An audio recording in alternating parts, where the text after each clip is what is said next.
માતરના પૂર્વ એમએલએ કેસરીસિંહનો ભાજપ સામેનો જંગ પરાકાષ્ઠા પર। ખેડા જિલ્લા ભાજપ પ્રમુખ અને કેડીસીસી બેંક ઉપર કેસરીસિંહે ગંભીર આરોપ લગાવ્યા।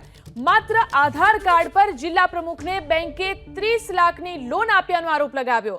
અજય બ્રહ્મભટ્ટને માત્ર આધાર કાર્ડ ઉપર 30 લાખની લોન આપવામાં આવી તેવો તેમણે આરોપ લગાવ્યો।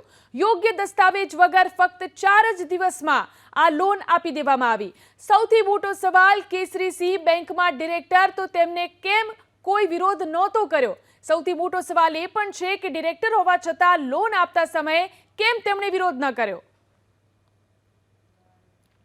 બેંકની અંદર છેલ્લા 6 મહિનાથી લોનો આપી દે છે, લોનના ડોક્યુમેન્ટ માંગીએ છીએ તો પણ ડિરેક્ટર તરીકે આપતા નથી। ત્યારે 29/6/2024 ના દિવસે ખોટું પેમેન્ટ લોનનું થઈ ગયું છે। ત્યારે એની માહિતી જોતા અમને ધ્યાને આવ્યું ભારતીય જનતા પાર્ટીના અમારા જિલ્લાના પ્રમુખ અજયભાઈના નામે લોન હતી। 24 તારીખે અરજી આવે, 29 તારીખે એમના ખાતામાં પેમેન્ટ થઈ જાય અને પછી બીજા દિવસે એનો દસ્તાવેજ થાય છે।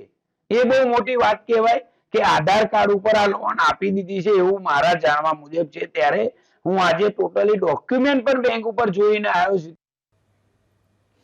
તો કેસરીસિંહનો ભાજપ સામેનો જંગ હવે પરાકાષ્ઠા પર છે। ખેડા જિલ્લા ભાજપ પ્રમુખ અને કેડીસીસી બેંક ઉપર તેમને આ ગંભીર આરોપ લગાવ્યા છે।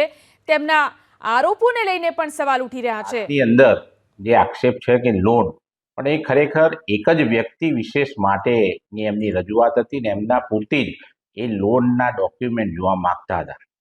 ખરેખર મને એ બાબત ઉપર થોડી શંકા એ ગઈ કે અમારી જ એક બ્રાન્ચનો બેંકનો એક કર્મચારી અને જેણે ભૂતકાળની અંદર ખૂબ ગેરરીતિઓ આચરેલી અને તેનું ઉજાગર થયું અને તેને જ્યારે બોર્ડે એને દૂર કરવાની કાર્યવાહી હાથ ધરી છે, તો આ ઈસમે આ ઇન્ફોર્મેશન ખોટી અમારા ડિરેક્ટરને આપેલી ને આ બાબત 31/12 ચોક્કસ રીતના સંપૂર્ણપણે બતાવવામાં આવેલી ને એના માટે ચોક્કસ વાત પણ થઈ ગઈ।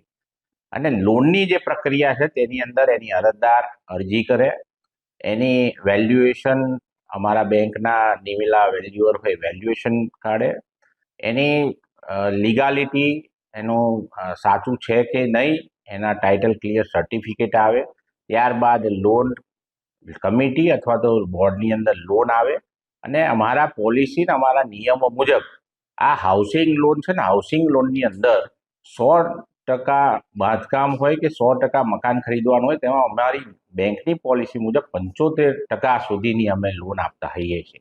આ કિસ્સાની અંદર સ્પષ્ટ છે કે જે લોન ધારક છે તેને અમે એનું જે વેલ્યુએશન છે 4 ગણું છે અને એનાથી પણ અમે ફક્ત 30 લાખ રૂપિયા જ એમની લોનની ડિમાન્ડ હતી અને એમને અમે 30 લાખ રૂપિયા લોન આપી। અને લોન આપવા માટેના જે અમારા નિયમો છે, અમે જે વાત અંદર સાંભળી કે દસ્તાવેજ કર્યા વગર પૈસા ચૂકવી દીધા, તો આ ખરેખર એ જે ઇન્ફોર્મેશન છે ખોટી છે।